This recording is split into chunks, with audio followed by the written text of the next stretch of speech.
네, 함께 찬양하겠습니다. 예수 십자가에 흘린 피로써 그대는 씻기어 있는가? 더러운 죄 회개하는 능력을 그대는 참으지 않은가? 예수의 보혈로 그대는 씻기어 있는가? 마음속에 여러 가지 죄악이 깨끗이 씻기어 있는가? 주 예수와 밤낮으로 늘 함께 그대는 행동을 하는가?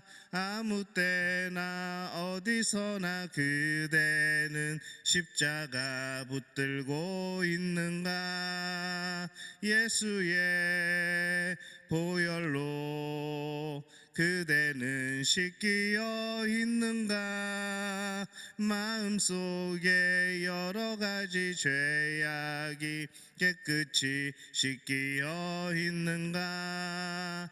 주님 예수 다시 올 때 그대는 영접할 예복이 있는가? 그대 몸은 거룩한 곳 천국에 들어갈 준비가 됐는가? 예수의 보혈로 그대는 씻기어 있는가? 마음속에 여러 가지 죄악이 깨끗이 씻기어 있는가?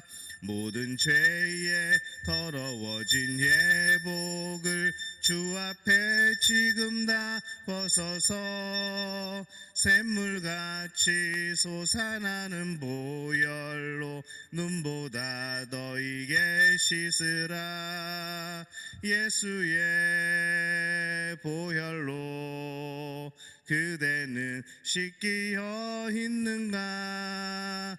마음속에 여러 가지 죄악이 깨끗이 씻기어 있는가?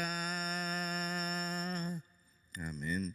오늘 함께 나누실 말씀은 신약성경 고린도 후서 1장 23절에서 2장 17절까지의 말씀 함께 보겠습니다. 고린도 후서 1장 23절에서 2장 17절까지의 말씀.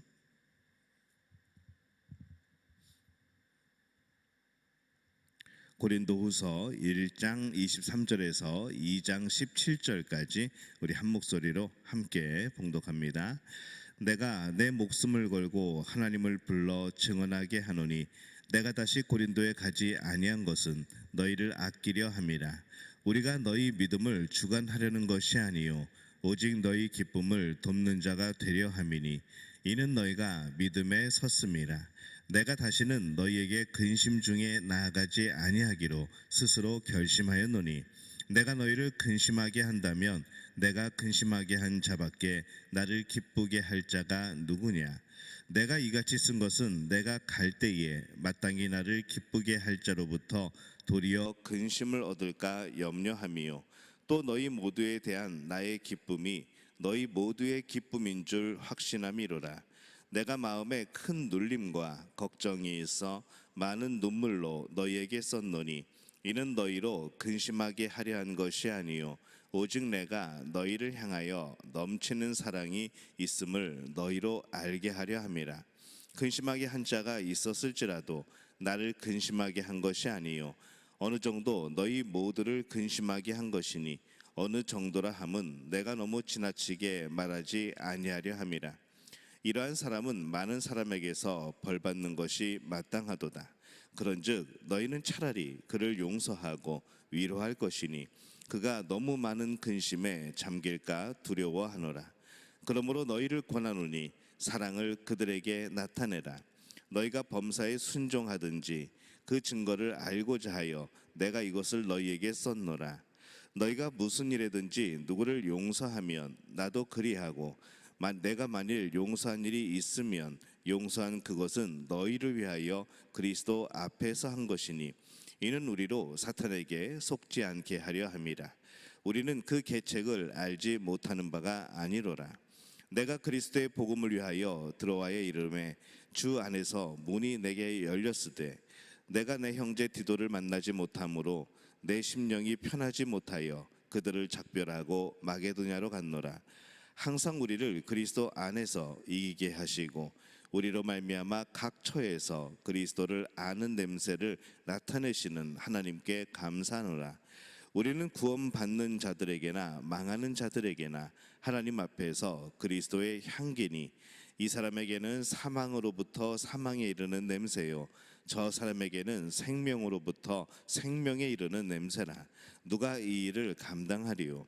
우리는 수많은 사람들처럼 하나님의 말씀을 혼잡하게 하지 아니하고 곧 순전함으로 하나님께 받은 것 같이 하나님 앞에서와 그리스도 안에서 말하노라. 아멘.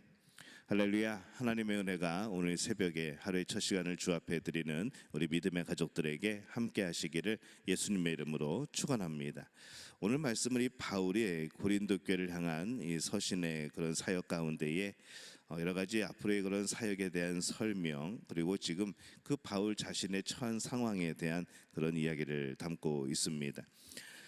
사람들은 흔히 생각하기를 하나님의 일을 하고 또 하나님의 사역을 하는 사람은 전능하신 하나님의 일을 하는 것이기 때문에 힘이 있고 강력하고 고난도 없고 때로는 그런 카리스마가 넘쳐야 된다라고 말하는 그런 경우들도 있습니다.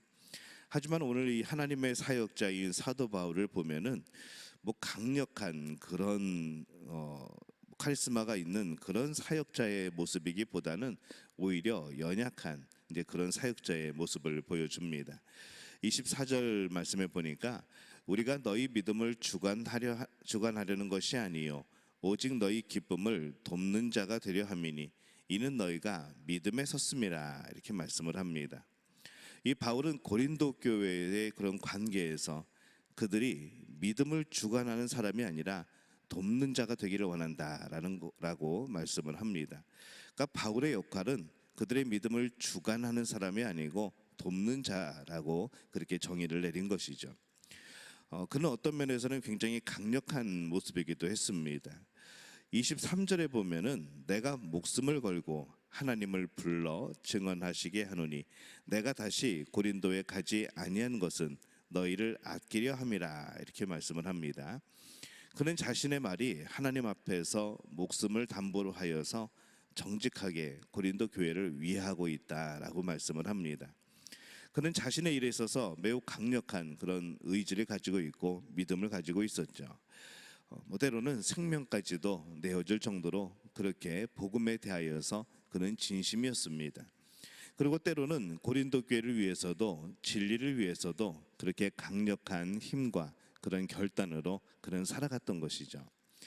그러나 한 사람 한 사람을 대할 때는 그는 정말 어떻게 보면은 굉장히 연약한 그런 또 사역자의 모습이었습니다. 모든 성도는 그 믿음이 사실은 스스로 세워져야 되죠. 하나님의 주신 그 믿음을 가지고 그 믿음의 굳건히 스스로 서야 되는 것이 우리의 모습입니다. 믿음은 누구에 의한 것이 아니고 자신의 믿음이 여야 되기 때문에 그런 것이죠. 남의 믿음을 내 믿음처럼 착각하면 안 됩니다. 우리 가족의 믿음을 내 믿음처럼 착각하면 안 되는 것이죠.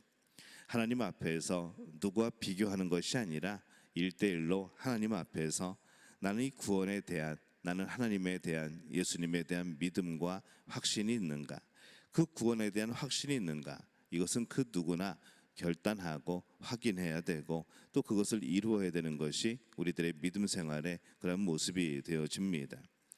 자신의 믿음이어야 되는 것이죠. 목회자는 그거를 돕는 겁니다. 목회자가 여러분들의 믿음을 막 끌어올리거나 믿음을 굳건케 하거나 그렇게 주도할 수는 없습니다.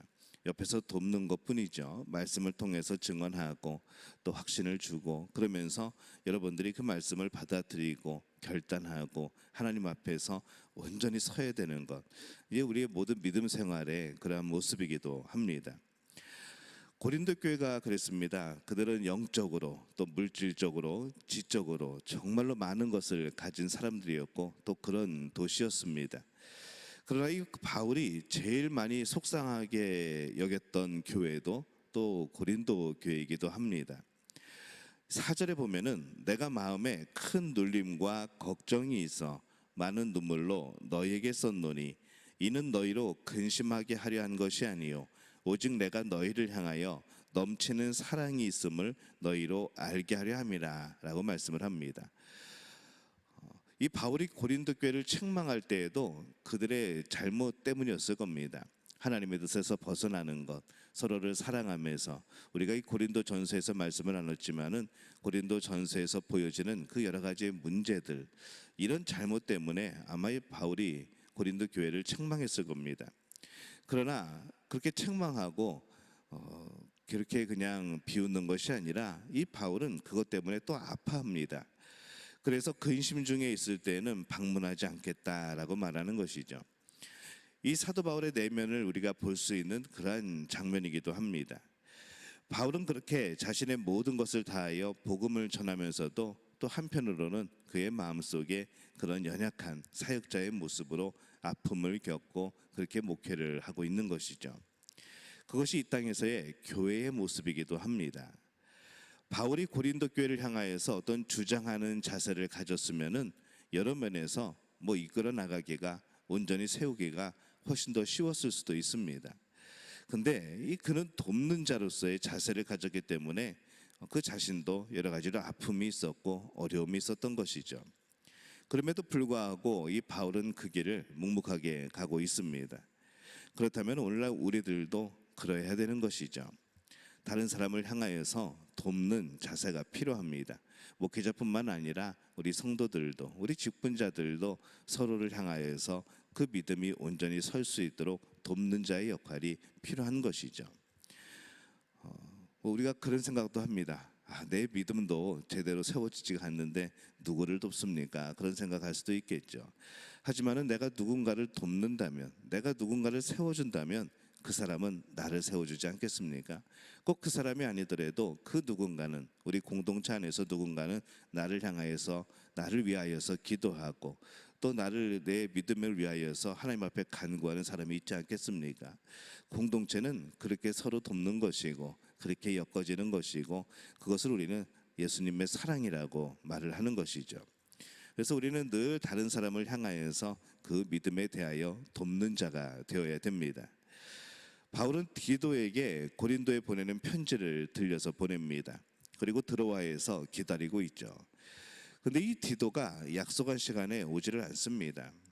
그러자 걱정이 되기 시작합니다. 13절에 보면은 내가 내 형제 디도를 만나지 못함으로 내 심령이 편하지 못하여 그들을 작별하고 마게도냐로 갔노라, 이렇게 말씀을 합니다. 굉장히 걱정하는 모습이 이 구절에서 나옵니다. 당신의 여행 자체가 위험하죠. 또 고린도 교회의 이런 상황이 좋지 못하였기 때문에 이 고린도 교회에 대한 그런 걱정까지 더해져서 더 많이 이 디도가 돌아오지 않는 것에 대해서 걱정을 했던 것 같습니다. 믿음의 사역은 그렇게 걱정 없는 사역은 아닙니다.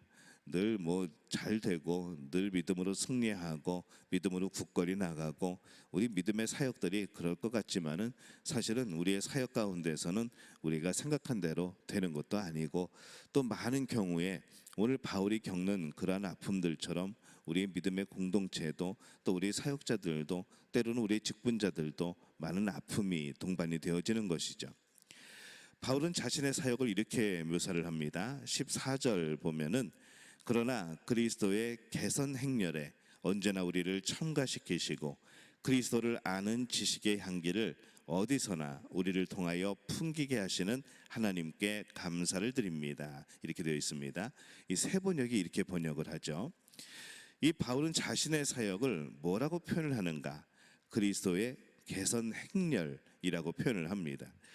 이 당시에 로마 군대가 전쟁에 나가서 싸워 이기면은 이제 승리했다고 개선 행렬을 하죠. 그냥 이제 전쟁을 이기고 돌아와서 승리를 얻었으니까 퍼레이드를 하는 겁니다. 그때 이 개선 행렬은 크게 세 부류로 나눠지죠. 먼저 개선 장군들과 포로들이 들어오고 그 뒤에 병사들이 아주 자랑스러운 모습으로 그렇게 뒤따라 들어옵니다. 그러면 이 바울은 자신을 어디에 비유를 하고 있을까 생각해 보는 것이죠. 근데 이 바울은 어디에 자신을 비유하는가 하면은 개선 장군도 아니고 병사들도 아닙니다. 그 포로에 자신을 비유하고 있습니다. 자신의 모습이 그 포로와 같이 겉으로 보잘것없는 모습이라는 겁니다. 초라한 모습이라는 것이죠.